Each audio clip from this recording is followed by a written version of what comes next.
На этой неделе в Северной Осетии побывала и руководитель Федерального агентства по туризму Зарина Догузова. В нашей республике развитие туризма – одно из важных экономических направлений. Регион, благодаря своему расположению и большому количеству достопримечательностей, в том числе и естественных, всегда привлекал любителей внутреннего туризма. Однако, как отмечают сами гости, привлекал больше самобытностью и радушием местных жителей, чем развитой туристической инфраструктурой. Задача – создать курортные объекты, способные конкурировать не только с российскими, но и зарубежными. Работа предстоит большая. О перспективном направлении наш следующий сюжет. Смотрите, вот раз тесто мягкое, нежное, так что приятно работать, да? А кушать еще приятнее. Еще приятнее приложить руку к большой семейной трапезе. В обычной жизни москвички Марины готовка – это рутина и не всегда из натуральных продуктов. Научиться печь блюда национальной кухни быстро и получить от процесса удовольствие ей казалось невозможным. На мастер-классе она впервые взялась за осетинские пироги. Результат превзошел ожидания. Именно за такими эмоциями она возвращается в Осетию. Это третья поездка за год. Первый раз мы ездили в Крым, и туда больше, в то место не возвращались. Потом мы поехали в Кисловодск. У меня муж сам родился в Кисловодске. И вот, отдыхая в Кисловодске, начали искать местечко, куда бы еще за красотой природы приехать. И вот в букинге вбили, выдало вот такое вот шикарное место. Мы приехали, тут даже оказалось все намного лучше, чем по фотографиям. От камерных экскурсий по горным тропам до массовых походов в лес по грибы. Программа отдыха зависит от самих туристов. В этом им помогает семья Гагичаевых. Своим делом, а фактически экофермой в Дзуарикау они занялись после отмены ковидных ограничений, когда гиды опасались провального сезона из-за закрытых гостиниц. У нас есть один знакомый, когда началась пандемия, он занимается туристами.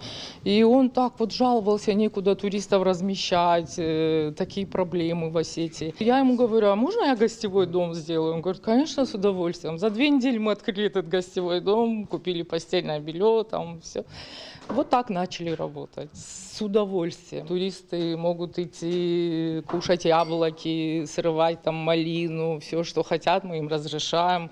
А есть такие туристы даже, которые хотят нам помочь. Да? Вот они обычно говорят, а можно вы нам покажете, как корову подоить? То есть вот это все, это вот спокойно. То есть мы гостей принимаем. Для нас они не туристы, они как родственники. При этом жители больших городов всегда были самыми притязательными туристами в нашем регионе. Чтобы удивить их сегодня, гидам приходится продумывать новые маршруты. Есть и такие гости, которые сами себе проводники. Это в основном блогеры, их в республике тоже немало. Мало только ощущений, говорит Ирина Шумакова. Она переехала во Владикавказ год назад, когда поняла, насладиться Северной Осетией сможет только проживая в республике.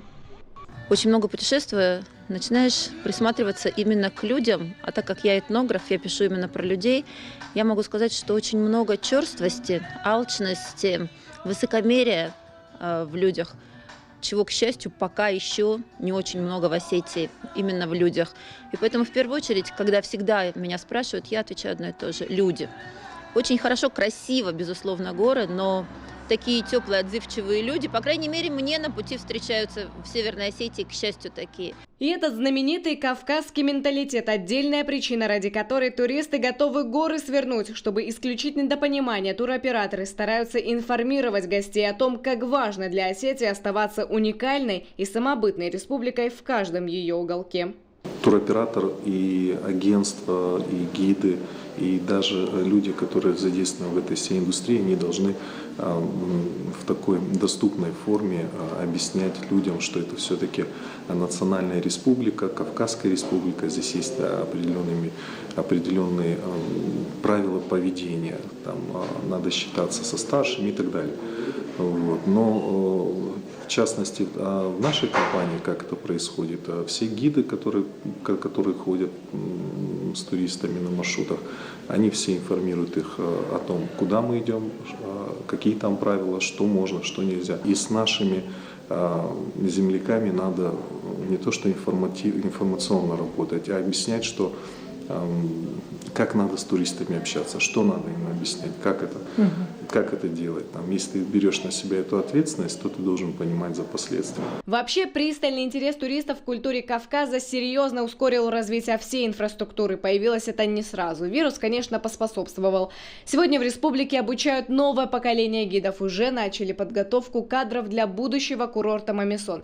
Действует и государственная программа субсидирования поездок по России. За всю историю Ростуризма впервые действует большая программа на 199 миллиардов до 2024 года. И есть все инструменты, чтобы развивать направление Северной Осетии.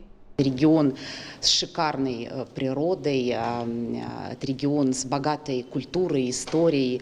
Здесь и возможности для практически любых видов туризма, и оздоровительный, и культурно-познавательный, связаны с национальным колоритом моей родной Осетии. Мы готовы будем за счет мероприятий нацпроекта поддержать малый и средний бизнес на развитие туристической инфраструктуры. Это модульные гостиницы, кемпинги, автокемпинги и все, что нужно для качественного и безопасного отдыха на природе.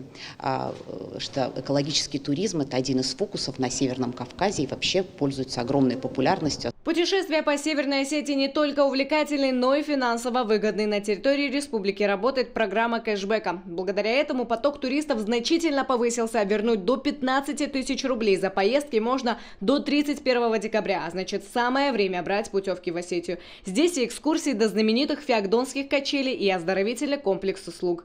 Результат, есть изменения, есть повышенный интерес, поэтому я рада, что будет в 2022 году эта программа. Я надеюсь, что мы обязательно с ней также поучаствуем и рады, что она существует. Это Московский регион, Москва, это Санкт-Петербург. Есть Ставропольский край, здесь рядышком, Краснодарский край, и есть Сурава.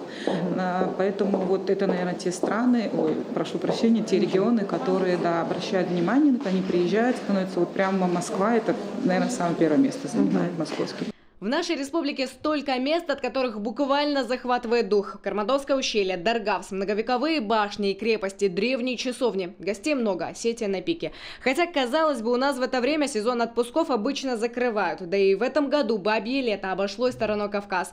На деле же индустрия туризма перезапустилась. Сегодня Северная Осетия может конкурировать не только с соседними регионами и именитыми курортами страны, но и с зарубежными направлениями. Алина Цгоева, Марина Караева, Дзира Соколоева, Хета Гапоев. Специально для программы «В итоге».